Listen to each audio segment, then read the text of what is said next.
आज के सत्संग में योग दर्शन 11 के अंतर्गत मैं आपको सुनाता हूँ, बताता हूँ कि जो है ईश्वर और योग दर्शन में इसके ईश्वर के विषय में, सांख्य दर्शन आदि में क्या कहा गया है और 87 मिशन में क्या कहा गया है और ईश्वर के प्रश्नात्मक जो सवाल हैं ईश्वर के प्रति वो सब क्या क्या है, उसे धैर्यपूर्वक और ध्यानपूर्वक सुने। योग दर्शन में ईश्वर का स्थान महत्वपूर्ण है और सांख्य दर्शन में 24 तत्वों को ही योग दर्शन ने अपने में स्थान और मान्यता दी है, परंतु ईश्वर तत्व को पूर्णता प्रदान की है, संपूर्णता प्रदान की है। इसलिए योग से मतलब जो योग से जो है योगस्वर सांख्य कहलाता है, अर्थात यानी ईश्वर युक्त सांख्य दर्शन कहलाता है। योग के शब्द में जो पुरुष विशेष जो क्लेश कर्म विपाक यानी कर्मफल तथा आश्रय यानी कर्म और फल के संस्कार के संपर्क में शून्य रहता है, वह ईश्वर कहलाता है। इसे मेरी भाषा से जो है ज्ञान की भाषा से कहते हैं बीज। तीन ही चीज़ है दुनिया में, स्त्री पुरुष बीज, इलेक्ट्रॉन न्यूट्रॉन प्रोटॉन, बीज और बीज से फिर स्त्री पुरुष से पुनः बीज। बीज अंतर स्त्री पुरुष साकार के रूप में भी अंदर रहता है और जब ये बाहर रहता है तब ये बाहर भी प्रकट होता है। तो मूल में ईश्वर को जो है बीज माना गया है, अगर सादा भाषा में कहें तो। योग की भाषा में जो भी बताया पुरुष विशेष, पुरुष का मतलब जो है वहाँ स्थिरता, स्थिर तत्व के लिए कहा गया है। तो उसमें क्लेश जो हैं, कर्म जो हैं, विपाक यानी कर्म फल तथा आश्रय, इन कर्म फल और सब संस्कारों को आश्रय देने वाला कौन है? कौन है? तुम ही तो, जो सामने प्रत्यक्ष है, जो इस पर ध्यान विषय कर रहा वही है, इससे अलावा कोई नहीं है। तो संस्कार के संपर्क में शून्य रहता है। किसके संपर्क में? जो कर्म और फल के जो संस्कार है उसको लिए हुए, सबको लिए हुए समेट कर अपने अंदर शून्य रहता है, वे ईश्वर कहलाता है। इसलिए कहा गया कि जब कुछ नहीं था, सत्य था ना असत्य था, ना स्त्री थी ना पुरुष थी, तब कौन था? एक अवस्था। कौन? जो ले और दे रहे थे। क्या ले रहे थे? प्रेम, उसमें युक्त थे। तो वो क्या अवस्था है? वो बीज अवस्था ही होती है। तो वो ईश्वर कहलाता है। मुक्त पुरुष पूर्व काल में बंधन में रहता है, परंतु ईश्वर तो सदा ही मुक्त और सदा ही ईश्वर है तथा ऐश्वर्य और ज्ञान की सर्वोच्च अवस्था है, उसी का नाम ईश्वर है। वही बात आगे बीज वाली, वह नित्य होने से वही भूत, वही वर्तमान, वही भविष्य, तीनों कालों से परे और मुक्त रहता है, क्योंकि बीज ही मुख्य है जो अनंत काल तक स्थिर रह सकता है। वही गुरु का भी गुरु है और वेद शास्त्रों का पहला उपदेशक ईश्वर ही है। इस ईश्वर की उपयोगिता योग साधनों में परम उपयोगी है। ईश्वर का वर्णन योग सूत्रों में 3 बार आता है। यहाँ संस्कृत का विषय है ईश्वर प्राणिधान नाद और तप स्वाध्याय स्वर्ण प्राणिधानानी और क्रिया योग, और तीसरा जो है समाधि सिद्धि ऋषेश्वर प्राणिधानाथ। यहाँ प्राणिधान का अर्थ है चित्त को संपूर्ण रूप से एकत्र करके, एकाग्र के चित्त को एकाग्र करके उससे प्राप्त कर्मों के फलों का समर्पण करना, समझ आई? अर्थात अपने चित्त को अनुराग पूर्वक ईश्वर में लगाना। यहाँ ईश्वर का है कि ना कर्म का फल की इच्छा करो, कर्म बस करो, कर्तव्य में ध्यान दो, समय के अनुसार, पहले बता चुका, समय के अनुसार जो है उस पर छोड़ देना ही ईश्वर का तात्पर्य है यहाँ।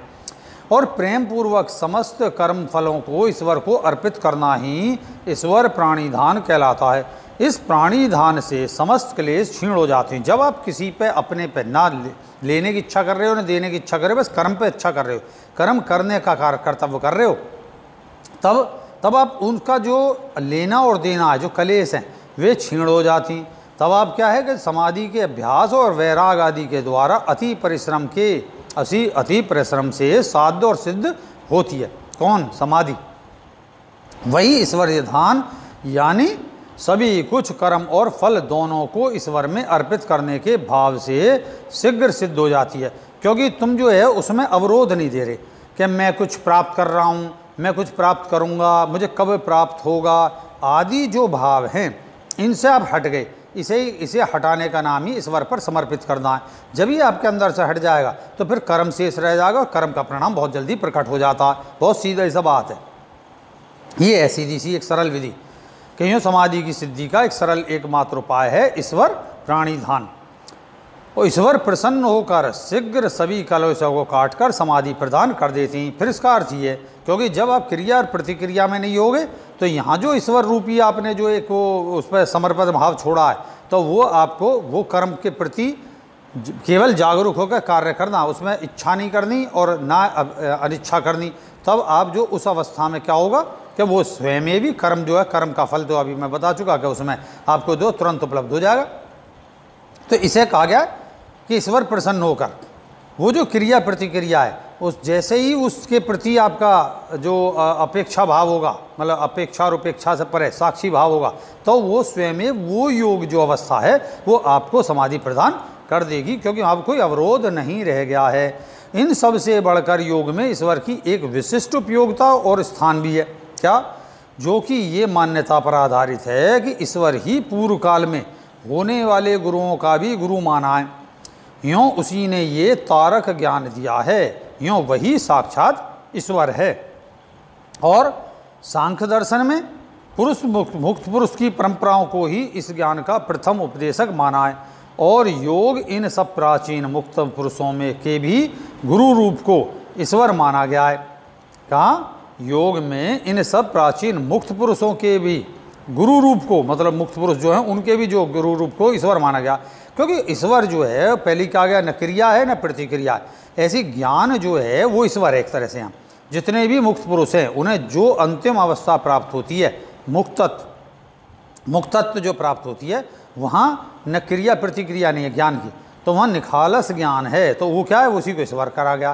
तो एक शब्द विशेष है, जैसे स्तर भेदों को रखकर और अंतिम स्तर ईश्वर, अंतिम जो इस स्थिति को ईश्वर कहा गया।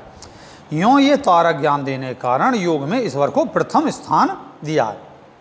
अब यहाँ आता है, यहाँ सांख्य दर्शन हो या योग दर्शन, इन दोनों में ईश्वरवाद की संपूर्ण व स्पष्ट व्याख्या नहीं मिलती है और ना ही है। ऐसा लगता है जैसे जो आत्मा है वो क्यों तो प्रथम बार किस भ्रम के चलते मैली हुई, यानी अपने आत्म स्वरूप को भूल गई। अनेकों प्रश्न है, मैं यहाँ प्रश्नों को दोहराता चलूँगा।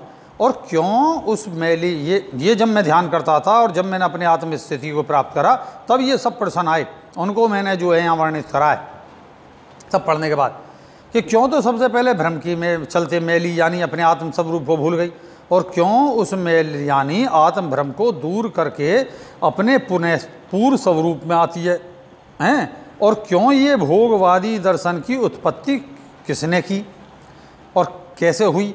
अगर ईश्वर ने तो उसका प्रयोजन क्या है, ईश्वर ने अगर कही है, और इससे क्या लाभ होगा, क्योंकि ईश्वर तो अखंड है, वो तो क्यों किसी भ्रम की रचना करेगा। जैसे कहा गया जीव है, माया है और ईश्वर है, और इसके लिए क्या करेगा, जबकि सही मतलब जबकि सभी जगह वही है, इसके अलावा जब कोई है ही नहीं, तो उसमें अज्ञान और भिन्नता क्यों और कैसे आई। ये सब प्रश्न नहीं, ये सब प्रश्नों के उत्तर नहीं है।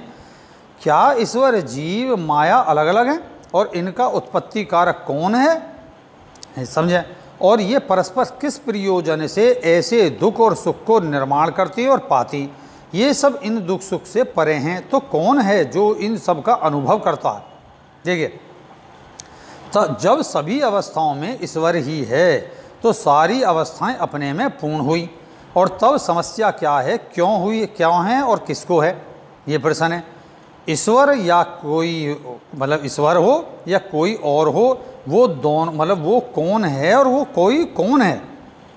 आखिर ईश्वर ने अपना ज्ञान अपने अलावा किसे दिया, इसका मतलब है कोई और भी है कि जिसको वो देता है। एक ईश्वर है, फिर वो अपने स्वरूपों को भी देता है, तो जब ईश्वर ही है तो उसका स्वरूप खंडित होने पर भी उसी के अनुरूप संपूर्णता को प्राप्ति ये होना चाहिए, ऐसा नहीं है। तो इस मतलब है कोई और भी है तो स्वतंत्र सत्ता रखता है, तो वो आप हैं या कोई और है। तब ईश्वर ने ये मुक्ति का ज्ञान दिया, तभी वो ज्ञान पाकर वो आत्मा मुक्त क्यों नहीं हो गई, क्योंकि ईश्वर ज्ञान दे रहा है। ये ध्यान रखें, ईश्वर ज्ञान दे रहा है तो निश्चित ही है कि ईश्वर मुक्त है और उसका दिया हुआ ज्ञान भी पाकर मुक्त होना अनिवार्य है, निश्चित है। तब भी ईश्वरीय मुक्ति का ज्ञान पाकर वो मुक्त नहीं होकर बंधन में पड़ा रहता है। ये तो असंभव सी अतार्किक बातें हुई। तब क्या कोई और सत्ता है जिसका ईश्वर के अलावा स्वतंत्र प्रभाव पड़ता है, तो वो जितना बड़ा ईश्वरीय मुक्ति का ज्ञान पाकर भी, मतलब इतना बड़ा ईश्वरीय मुक्ति का ज्ञान पाकर भी उस अलग सत्ता के वश में आ जाता है, तब वो ईश्वर ही सब जगह है। तो ईश्वर की एक और मात्र सत्ता है, तो स्वयं एक ये बात तो सिद्ध गलत हो गई, समझिए, ये गलत सिद्ध हुई कि दो मुख्य सत्ता हैं, नंबर एक ईश्वर और नंबर दो ईश्वर से मतलब जो है अलग से ईश्वर से के मुक्ति के ज्ञान को काटने और उसके प्रभाव को देने वाली स्वतंत्र सत्ता, जिसे आम लोग शैतान कहते हैं, और उनके अलग अलग नाम हैं शैतान के। और एक वो सत्ता जिसे कभी ईश्वर मुक्ति का ज्ञान देता है और वो कभी मतलब ईश्वर की मतलब देसी भाषा में पार्टी में शामिल हो जाए और कभी उसकी पार्टी में शामिल कर लें, तो कभी दूसरी सत्ता में, कभी ईश्वर की सत्ता में, तो कभी दूसरी शैतान की सत्ता में, मैं दूसरी सत्ता कहूँगा। और वो ईश्वर के दिए गए मुक्ति के ज्ञान को भ्रम में बदलने की क्षमता भी रखता है और उसे सही भी अपना देता है, भ्रम रख देता है। तो मुक्ति के ज्ञान को भ्रम में बदलने की क्षमता को भी अपनाती है और इन दोनों के बीच पिसती है। मतलब वो कभी शैतान की जो है भ्रम डालने की क्षमता को उससे प्रभावित हो जाती है, कभी ईश्वर की मुक्ति के ज्ञान से प्रभावित हो जाती है और फिर इन दोनों के बीच में पिसती है। तो कौन है सही और कौन है गलत, फिर से भयंकर प्रयत्नों के बाद ईश्वर के ज्ञान को प्राप्त करती है। तब इस तीसरी जो सत्ता है, यानी एक प्रकार से हमारा स्वतंत्र अस्तित्व कहाँ और क्या है, आखिर में हम हैं कौन, इन दोनों के दास या स्वयं के स्वामी। अगर ऐसा नहीं है तो हमारा क्या स्वरूप है जो हम आज तक नहीं पा पाए, और हमारा स्वतंत्र स्वरूप हमें कब मिलेगा। इन सब प्रश्नों का उत्तर प्राप्त होता है समाधि नामक अवस्था में, ये ध्यान रखें, क्योंकि अनुभव जनित ज्ञान है, अनुभव जनित ज्ञान को समाधि में प्राप्त किया जाता है। इसलिए अब मैं अगले सत्संग में समाधि के विषय में बताऊंगा ये सब लेकर। तो जाने सुने इन प्रश्नों पर उत्तर। मतलब आपको कभी कभी ऐसा लगेगा मैं भाषा से कुछ और बोल रहा हूँ, लेकिन उसके शब्दों पे ना जरा गहराई से विचार करेंगे तो आपको उत्तर प्राप्त होगा। प्रश्नों को ज़रा ध्यान से सुने, खोजें। तो इसके साथ आशीर्वाद देता हूँ। जय सत्यम सिद्धाय नमः।